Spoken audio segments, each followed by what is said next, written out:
tous! Alors oui, je sais que vous vous y attendez, je vous dois une explication pour mon absence de YouTube pendant ces derniers mois. Je vais vous le dire, allez.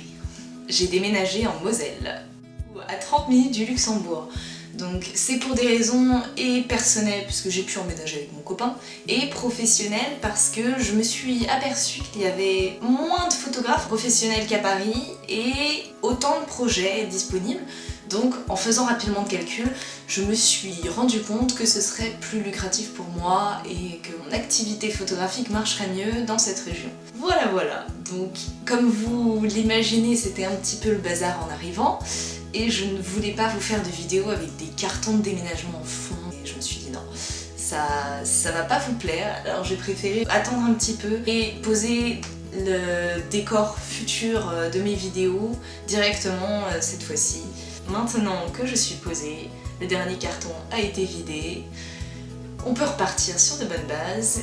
En plus, vous allez être contents, ces derniers temps, j'ai eu pas mal de projets, notamment un shooting pour 2 apprentis stylistes absolument formidables. Je me suis juste éclatée, la retenue rentre super bien, les modèles étaient juste magnifiques. Donc j'ai qu'une hâte, c'est de vous montrer ces images et je le ferai donc en 2 parties la semaine prochaine avec une première partie sur Lightroom et une seconde partie sur Photoshop pour de la retouche beauté. Mais bon, je ne vous en dis pas plus aujourd'hui. Je vais d'abord vous faire cette première vidéo, on va dire, d'introduction au logiciel que j'utilise pour la retouche de mes photos.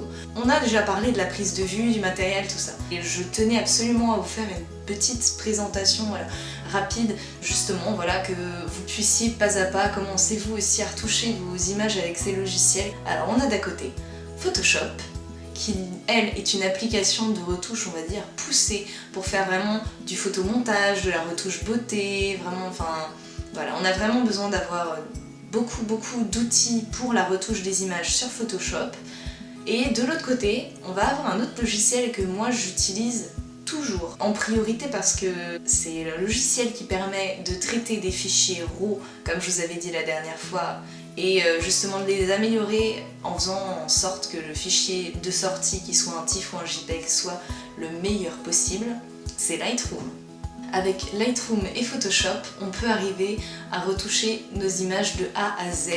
Normalement, rien qu'avec ça, vous arrivez déjà à faire tout ce que vous avez envie. Toutes les retouches que je vais faire dans mes futures vidéos sont faites sous environnement Mac. Donc si vous êtes sous environnement Windows ou même Linux, ne vous inquiétez pas, le fonctionnement des applications est le même. Donc vous serez peut-être un peu perdu quand je gérerai mes fichiers, par exemple le transfert de ma carte jusque sur mon disque dur. Mais ne vous inquiétez pas, je vous en reparlerai dans une prochaine vidéo, je vous expliquerai mieux et vous verrez, ce sera super simple. Là, les images sont déjà transférées sur mon disque dur, donc je vais les importer directement du dossier dans lequel je les ai importées la dernière fois. Je vais créer un nouveau catalogue à Lightroom. Alors un catalogue, qu'est-ce que c'est? Le catalogue, ça va être un regroupement d'images que vous auriez pu faire et que vous travaillez en même temps selon un thème ou une journée ou un shooting. Aujourd'hui, les photos sur lesquelles je vais travailler, ce seront des images de donuts. Et donc, on va appeler ce catalogue donuts. J'enregistre à l'endroit où j'ai mes fichiers. Vous voyez CR2, ce sont les fichiers RAW de Canon. Chez Nikon, ce sont les points nef. Le nouveau catalogue va s'ouvrir. Et donc là, à partir du moment où vous avez votre nouveau catalogue, enregistré au bon endroit, donc à l'endroit où vous avez vos images, vous allez pouvoir venir avec vos images. Donc vous voyez que bon, j'essaie de classer quand même un peu mes images par date, par mois, par année et par client ou par thème du shooting. Comme ça, c'est plus simple pour moi de m'y retrouver et je vous conseille de faire la même chose car si vous commencez vraiment à vous mettre à la photo, vous allez avoir tellement d'images qu'il va falloir les classer dès le début, on va dire, pour pas vous laisser submerger par toutes les images que vous aurez importées. Donc on va aller dans Donuts, je vais récupérer l'ensemble de mes fichiers CR2 sur le dossier Lightroom et je vais les faire glisser sur Lightroom. Sinon, sur Windows, vous pouvez cliquer sur le bouton Importation et qui va vous ouvrir la même fenêtre. Vous aurez juste à aller venir chercher vos images dans ce petit menu. Donc je vois que toutes mes images sont cochées. Je n'ai pas encore fait mon tri, ce sont les images brutes de capteur. Donc voilà, je les importe. Ça va me permettre de pouvoir visualiser mes images, on va dire en HD, et de pouvoir leur appliquer tout de suite une correction si mes images sont trop claires ou trop sombres, pour pouvoir me rendre compte vraiment de la qualité de l'image. Et c'est vraiment très clair dans la disposition. Vous pouvez mettre les images en grand écran, vous avez plusieurs menus sur les côtés. Là vous avez du développement ici simplifié dans l'onglet bibliothèque. Et si vous cliquez sur l'onglet développement, là vous allez avoir des curseurs bien plus précis. Vous voyez énormément de choses. Donc voilà, je vais faire une première étape. Ce qui est indispensable pour vous faire gagner du temps, c'est un petit tri. Alors, pour faire ce tri, il y a une méthode assez simple. Vous pouvez ajouter une note à vos images avec des étoiles. Vous pouvez le voir ici. Donc je vais pouvoir donner une note selon ce que je pense de la qualité de mon image et pouvoir retoucher seulement celles que j'aurais notées. C'est-à-dire éliminer toutes les flous directement et sans supprimer les fichiers de base. Ouais, celle-ci, j'aime beaucoup. Cette image, je l'aime beaucoup, elle est quand même relativement nette. J'aime bien les petits morceaux de bonbons. Comment faire pour retoucher cette image? Déjà, je vais commencer par tous les réglages de base qui sont ici, l'exposition. Et je vais venir déplacer le curseur pour regarder ce qui me plaît. Alors, moi, j'aime bien pousser un petit peu l'exposition en culinaire, parce que les photos culinaires sont toujours très lumineuses. Et le problème, c'est que si je fais ça, vous voyez, mes blancs, bon, ils sont toujours bons, ils sont pas cramés, mais c'est quand même limite. Alors, je viens rajouter du contraste déjà, ce qui va faire monter mes blancs, donc j'en rajoute pas trop. Voilà, j'ai trouvé la luminosité que je voulais. Du coup, les lumières et couleurs ressortent mieux avec le contraste que j'ai rajouté. Ici, c'est si vous voulez enlever ou ajouter du noir. Je trouve que de rajouter un peu de noir joue bien mieux sur le contraste que le bouton contraste lui-même. Ça dépend, il ne faut pas en abuser. Mais je trouve ça assez efficace. Si vous avez la vibrance et la saturation, là ici, on va être obligé de jouer là-dessus. Comme c'est quelque chose d'assez coloré. Vous pouvez aussi régler la température de vos images et la teinte. Donc que ce soit un peu plus bleuté, un peu plus chaud, un peu plus froid à la limite.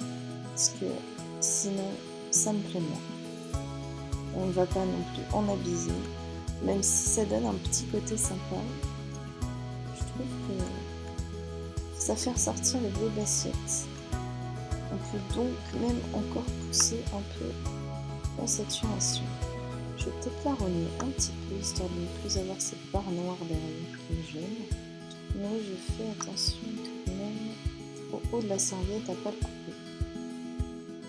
Alors, j'ai repéré ici des petites miettes qui me gênaient au niveau de la prise de vue. Donc je vais utiliser cet outil là-haut, à droite, un rond avec une flèche. Je vais régler la taille du pinceau correspondant à la taille de l'objet que je veux enlever.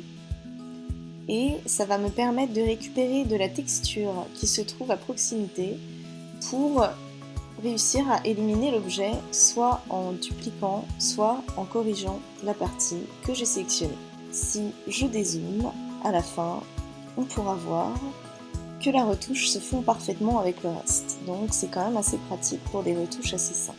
Je pense avoir fini toutes mes retouches pour cette image, d'ailleurs je vais lui donner un petit 5. Maintenant que j'ai terminé, je vais pouvoir l'exporter.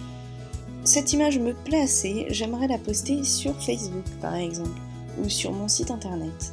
Alors je vais venir la prendre, je vais faire un clic droit et cliquer sur le bouton exporter.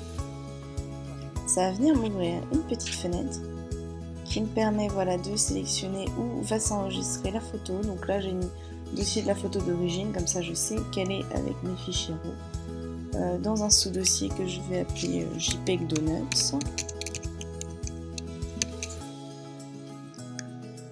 Le nom personnalisé, je vais l'appeler Donuts et je vais y ajouter un numéro à partir de 1 qui va s'ajouter selon toutes les images que je vais enregistrer. Donc ce sera Donuts 1, Donuts 2, Donuts 3. Je vais l'enregistrer en JPEG parce que je vais juste la poster sur internet, donc j'ai pas besoin de fichier TIFF ou un fichier PSD à retoucher. Là je n'ai besoin que d'un fichier JPEG. On pourrait rajouter un filigrane, c'est, vous savez, les noms des photographes qui sont en transparence en général au bas d'une photo. Et bien là, dans ce cas-là, vous pourriez ajouter votre nom en transparence, mais je ne vais pas le faire sur cette photo, puisque je ne vois pas l'intérêt. J'appuie sur exporter, je vois ici l'état actuel de mon fichier pendant l'exportation. Il va me prévenir quand l'image sera disponible et je n'aurai plus qu'à aller la poster sur internet. Voilà, c'était tout pour cette première retouche, on va dire, de base. La semaine prochaine, on passe le cran au-dessus, on va augmenter la difficulté et ça va aller, on va dire, de plus en plus selon le thème qu'on a choisi. Là, bon, c'était une retouche assez simple de culinaire, il n'y avait pas vraiment de petites impuretés, imperfections, des choses comme ça à retoucher. La semaine prochaine, on va passer à de la mode et vous allez voir que ça va être totalement différent. Je vous donne du coup rendez-vous pour la semaine prochaine avec cette nouvelle vidéo de retouche beauté.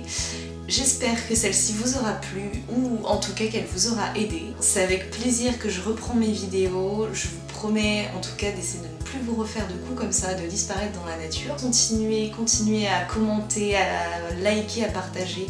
Et on se retrouve chaque semaine pour des nouvelles vidéos. Gros bisous à tous!